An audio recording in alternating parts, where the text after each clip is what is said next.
Hey everybody, hi there, happy Tuesday. So per stuff that I put in my stories this past weekend, I said that I was going to potentially try to get into some conversation about what is self-regulation and self-regulation techniques, specifically in my universe, in my job field, as it pertains to movement and fitness forms. So I want to start this off by giving a big credit for inspo to the folks over at Goth Yoga LA.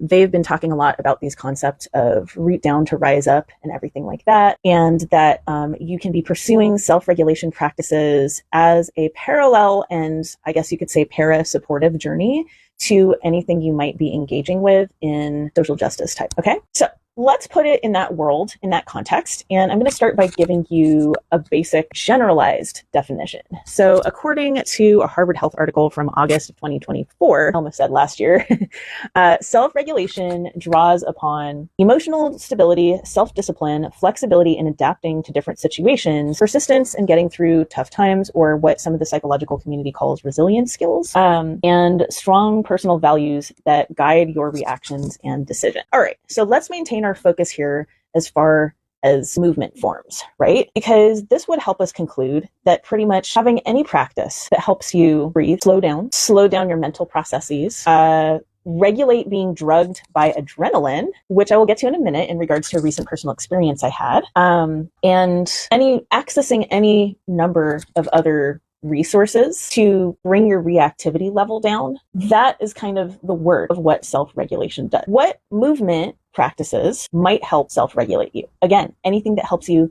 stop, breathe, look, listen, slow down, affects the chemical processes or sympathetic or parasympathetic nervous systems in your body. Here are some examples: basic seated meditation, yoga, tai chi, generally slow forms of martial arts, easier stretch and strengthen classes, or accessible flexibility and mobility. In my anecdotal experiences, a lot of this stuff helps to self-regulate. And again, your mileage may vary.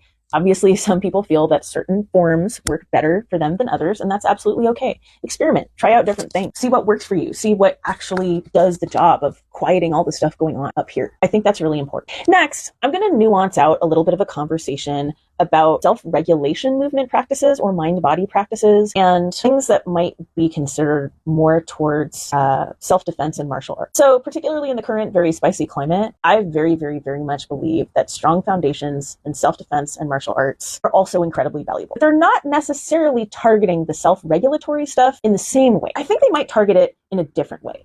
I think that when you have the toolkit of martial arts, or even a strong foundation in something like Pilates, which isn't necessarily self-defense, but causes you to carry yourself and hold your body differently, I think there are a lot of benefits to that. Benefit in that you start to carry your body a different way. Obviously, things like muscle building and cardiovascular access, things that it pragmatically helps you with and enables you to do, especially if you're in a tough, spicy situation, right? So all of those forms are useful. And I think that they're peripherally self-regulatory, but not necessarily in the same way as a lot of practices like meditation, slow moving martial art, yoga asanas practices, and things like that. So moral of the story, make sure you are doing your physical practices that are working for you during this time. I think they're going to help us all carry ourselves a little more confidently and strongly, especially for gender minority people, women. I think that, also I believe that sharing community and dancing in community as a somatic expression, that has been proven over time with minority communities to have an incredible benefit. If you connect that way within subcultures or something like that, connect in that way as well. That has a huge number of benefits. So self-regulation in that way at this time is just going to be incredibly important. And I hope you find a movement form or forms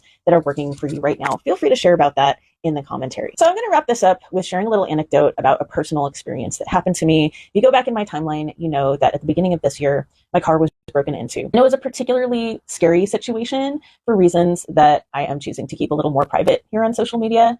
But yeah, it was particularly scary, and I was absolutely filled with a whole big adrenaline rush. So the first thing I did when this happened was I ran to call other people for help, because I immediately recognized that my body was being filled with adrenaline and filled with reactive chemicals, and those were actually literally physically making me feel hot. And I had the ability to diagnose and recognize that in the moment. That is a great step one if you can get to that place in life. So I ran to call for help. I called upon a person who advised me, what to do, because I just wasn't thinking straight. I called upon a team of multiple people who tried to help regulate traffic while I assessed, photographed, and filmed the aftermath of my broken window, and a couple other folks who were there waiting with me as a team, not only protecting me from my physical safety, but giving me advice on some action steps that I could do moving forward once I safely got home. So I was also able to call upon a team of people to call upon help for self-regulation as well. And that was an unexpected thing that I drew on and I found helpful to me. So maybe that story will be helpful to you too, because